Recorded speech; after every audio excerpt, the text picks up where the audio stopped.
Oh boy, 2021 is in the history books. We are now in 2022. Last year was crazy, man, but it wasn't all bad. It wasn't all bad. There are a lot of good things that still came out of 2021 for everyone and also for myself. And that's what this video is about. It's about the 5 things in no particular order because I think they're all just entirely too important that I have learned in 2021. So, number one, and that is boundaries. I have learned that it is okay.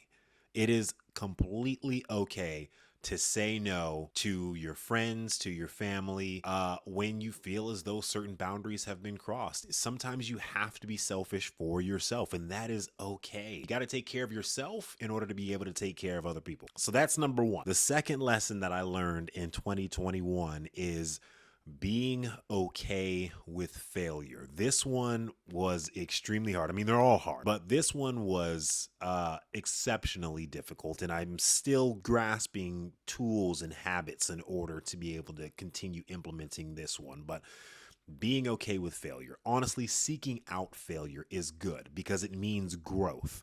If you aren't failing at something, then you probably aren't trying something new. So if you're failing, you're doing good. It's actually a success to fail is the lesson that I've learned. So that's number two. Lesson number three that I learned, or I should say learning. I don't want to say I've learned as though like I've mastered these things. I'm still learning them, but I am aware of. So maybe that's what it should be called. Things that I am aware of in 2021 or was made aware of in 2021. But number three is comparing myself to other people. This is the biggest detriment to any self-esteem that you're going to have is comparing yourself and trying to, as my family says, keeping up with the Joneses. Everything is forced perspective. People want you to see what they want you to see, but that doesn't mean that someone's not being successful. I guess the point that I'm trying to make is your journey in your path is your journey in your path. Somebody else had to dig themselves out of their own hole that I'm sure they were comparing themselves to someone else with in order to get to the level of success that they're at. Just be okay with your story.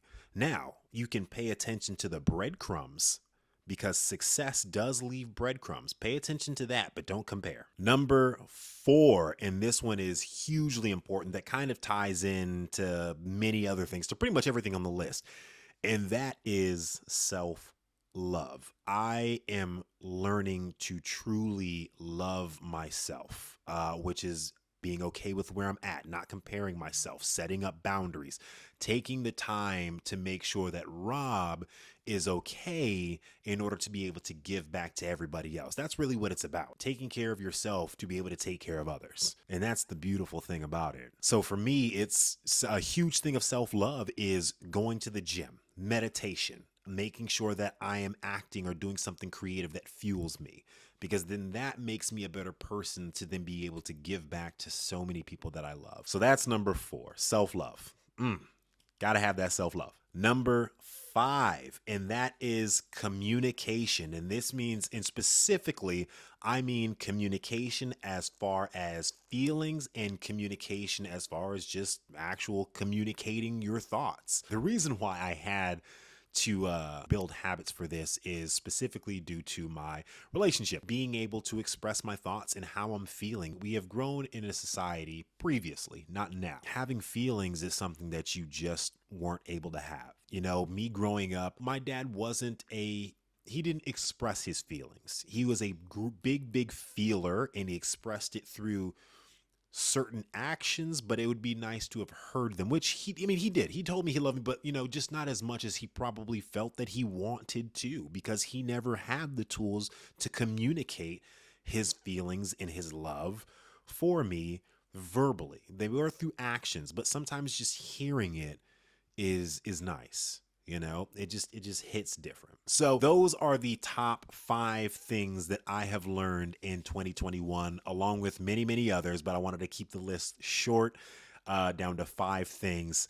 So I will see you guys next year for the 2022 list of things that I learned, because I have a feeling that this year is going to have a huge learning curve. I'm going to learn a lot more, or even better habits to the list from this year. Anyways, I'll see you guys next time. Subscribe, follow, leave a comment down below. And as always, spread peace, love, and entertainment. All right, guys.